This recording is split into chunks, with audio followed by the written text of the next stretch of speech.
Here at Patuxent Naval Base in Maryland, they've been testing this plane, the Joint Strike Fighter, for the past few years, and it has been an enormous technical challenge. Just to give you one example, there are 24 million lines of software data in each aircraft. It's also going to be Britain's first stealth plane.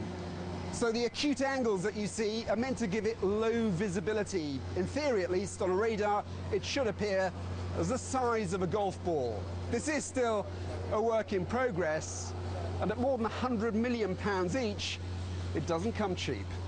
Yes, I have absolutely no doubt this is a fifth generation stealthy STOVL, that's the short takeoff and vertical landing fighter.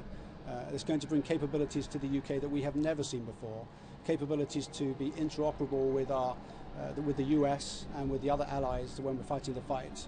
That's an absolute game changer. This airplane is bringing new capabilities that we will have never seen before. Well, it jumps into the air, it's ready to go flying, and when it comes back to land, the vertical landing task at sea is pretty much the same as it is ashore, except that you're landing on a smaller spot. The airplane is designed for that, and it does it extremely well.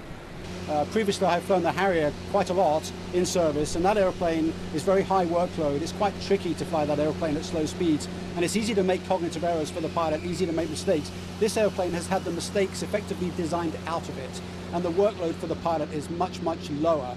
So with simple things like buttons on the HOTAS, which is the functions that are provided for hands-on throttle and stick, which means I have functions on buttons under my fingertips which I can deploy to put the airplane into a perfect hover, or I can deploy to slow the airplane down from my normal flight speed down to the hover ready for a vertical landing, and I can set the airplane up in a descent, a constant descent, so that it comes down without any further inputs from me as the pilot, and it takes a lot of the workload out of it, which means I can really focus on the mission.